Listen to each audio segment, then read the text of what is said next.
A massive engineering feat just triggered one of Africa's most heated water wars, and the consequences could reshape the entire continent's future.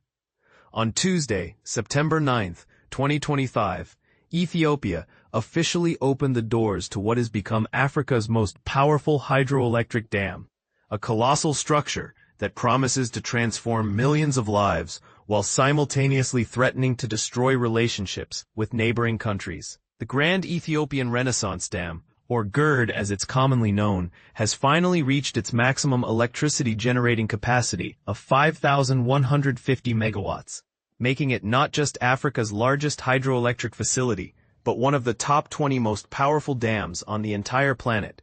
But here's where it gets controversial. This isn't just about clean energy and development. This is about control over one of the world's most crucial rivers, the Nile. The inauguration ceremony in Guba, located in Ethiopia's Benishangul Gumuz region, was nothing short of spectacular. Picture this.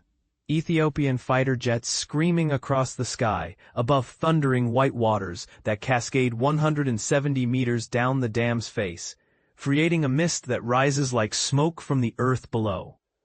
Under an enormous Ethiopian flag, Prime Minister Abiy Ahmed addressed a gathering that included presidents from Somalia, Djibouti, and Kenya, but notably absent were representatives from the two countries that matter most in this story, Egypt and Sudan. For Ethiopia, a nation of over 120 million people, making it the second most populous country in Africa, this $5 billion project represents the cornerstone of their economic dreams. The dam has been gradually building up its power output since the first turbine started spinning in 2022, and now it generates roughly 1/4 of the electricity produced by China's massive Three Gorges Dam. To put this in perspective for beginners, imagine powering several major cities simultaneously. That's the kind of energy we're talking about. The project's reservoir alone is mind-boggling in scale, having flooded an area larger than Greater London when completely filled. Ethiopian officials claim this massive water body will actually help their downstream neighbors by providing consistent water flow for irrigation, while reducing both flooding during rainy seasons and water shortages during droughts. And this is the part most people miss. Ethiopia funded this entire mega project almost entirely by themselves. The country's central bank provided 91% of the financing, while ordinary Ethiopian citizens contributed the remaining 9% through government bond purchases and donations. No foreign loans, no international aid, just a nation betting everything on its own vision of the future.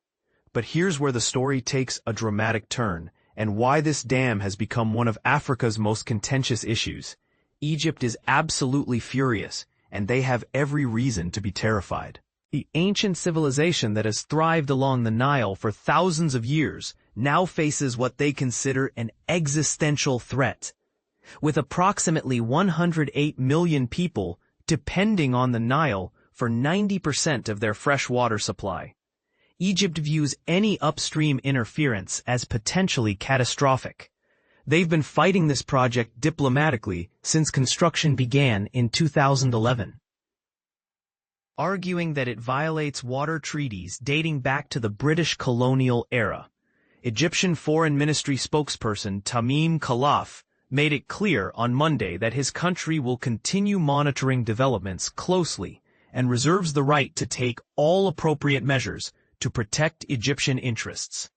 That's diplomatic language that could mean anything from economic pressure to much more serious interventions. Meanwhile, Sudan finds itself caught in the middle, sharing some of Egypt's concerns about legally binding agreements, while also recognizing potential benefits like improved flood control and access to affordable electricity. Prime Minister Abiy Ahmed attempted to address these tensions directly during Tuesday's ceremony, speaking to his Sudanese and Egyptian brothers, and insisting that Ethiopia built the dam to prosper, to electrify the entire region, and to change the history of black people. It is absolutely not to harm its brothers. The question that keeps regional analysts awake at night is this: will his reassurances be enough?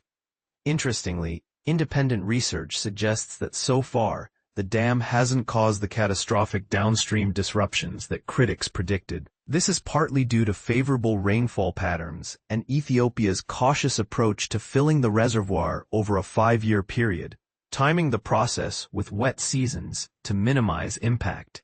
For ordinary Ethiopians, however, this project represents something much more profound than technical specifications and regional politics. In a country that has endured years of internal armed conflict, largely along ethnic lines, the GERD has become a powerful symbol of national unity and achievement. As Ethiopian water researcher Mekdalawit Masay from Florida International University explains, it has been a banner to rally under, and it shows what we can achieve when unified. The real-world impact is already visible in communities near the dam. Sultan Abdullahi Hassan, a local farmer, describes how electricity has transformed his village. We now have refrigerators. We can drink cold water. We now use electricity for everything.